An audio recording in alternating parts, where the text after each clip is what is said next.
You know the story. It happens so quietly. One day, the kindest, most dependable person you know just walks away. No warning, no explanation.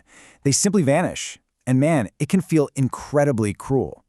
But what if it isn't cruelty at all? What if it's one of the most misunderstood acts of self-preservation there is? So to really get this, we've got to look at an idea from the psychologist Carl Jung. He basically said the whole point of life, the privilege of a lifetime, is to become who you truly are.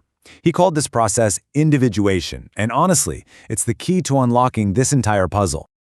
And yeah, that's the big question, isn't it? Why does finding yourself sometimes mean you have to lose everyone else, at least for a while?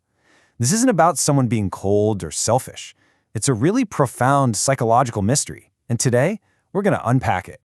Okay, so to understand the explosion, first we have to understand the pressure that was building up for so long. This act of disappearing, it might seem like it came completely out of the blue, but it's almost always the final act of a long, hidden crisis. Jung gave us a brilliant concept for this, the persona. You can think of it as your social mask. We all have one. It's the role we play to get by, the good friend, the reliable employee, the stable partner. It helps us navigate the world, but it's not who we really are. But here's the thing. There's a heavy, heavy cost to wearing that mask all the time. For chronic givers and people pleasers, it's not just a role, it's a cage. They feel trapped playing an old version of themselves, and that performance is draining every last drop of their energy. You know, Jung saw our relationships as a kind of psychic energy economy. In a healthy one, energy flows both ways. But for the person on the verge of disappearing, it's a one-way street. They've been running on a massive energy deficit, sometimes for years, just constantly giving more than they ever receive. And this right here gets to the absolute heart of it. The crisis isn't about being alone in a room. It's about being alone in a crowd. It's that profound loneliness that comes from being surrounded by people who don't truly see you. And that's the breaking point. So, with the battery totally dead and the mask shattered, they have to make a choice. They enter what we're calling the Great Withdrawal. And it is so crucial to see this not as a breakdown, but as the very first step toward a breakthrough. And this is the central idea we really need to wrap our heads around. From the outside, yeah, it looks cruel, selfish. But from the inside, it's an act of psychological self-defense. It's not about rejecting other people. It's about trying to save themselves. Jungian psychology actually has a name for this, the door slam. And it's not a slow fade-out. It's like a switch being flipped. For years, their unconscious mind has been running the numbers, doing the math, and it has finally reached a verdict. This relationship is no longer worth the cost. And that calculation happens during what's called the accumulation phase. They've been unconsciously cataloging everything. Every broken promise, every single time their kindness was taken for granted. They probably said nothing, but trust me, they noticed everything.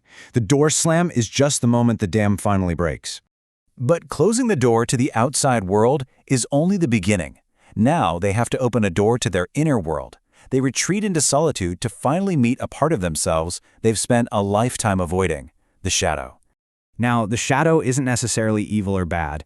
It's just everything we've pushed down or refused to acknowledge about ourselves in order to be good or acceptable. It's all the things we don't like to admit we're capable of. And this is the most incredible plot twist in this whole process. For the chronic giver, for the people pleaser, the stuff they've repressed, their shadow, it isn't some monster. It's their backbone. It's their strength, their boundaries, and the simple, powerful ability to just say no. Jung saw this whole thing as a metamorphosis, kind of like a caterpillar in a chrysalis. The withdrawal is the act of building the cocoon. Then comes dissolution, where the old false self literally dissolves into a kind of psychological soup. It's only from that formless state that the new, true self can finally emerge. Ancient myths call this the night sea journey. You know, the hero gets swallowed by a beast and has to travel through the darkness of the underworld.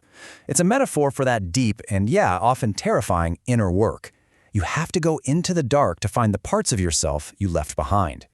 Now, this journey is absolutely essential, but it is not without its dangers. The withdrawal, the solitude, it's a powerful medicine for sure, but it can also become a poison if you get stuck there. Jung was very clear about the risks here. One danger is what he called ego inflation, where you start to believe you're enlightened and, frankly, better than everyone else. The other is total despair, where you just conclude that connection is impossible and life is meaningless. In both of those cases, the chrysalis becomes a tomb. And this is the critical difference, right here. Are they using solitude to heal, or are they just using it to hide? The person who heals looks inward. They take responsibility. They come out stronger. But the person who hides, they just point fingers, staying trapped in their own bitterness. But not everyone gets trapped in the darkness. For those who manage to navigate this perilous journey successfully, the final stage isn't isolation. It's the return, the emergence of a truly whole and authentic person.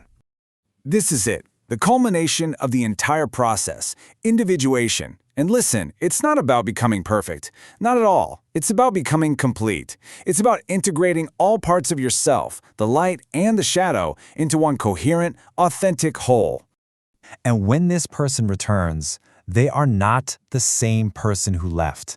They don't just put the old mask back on. They re-engage with the world, but the connection is totally different. It comes from their soul's core, and they seek relationships that energize them, not ones that drain them. Their entire operating system has been rebooted. From now on, they prioritize authenticity over approval.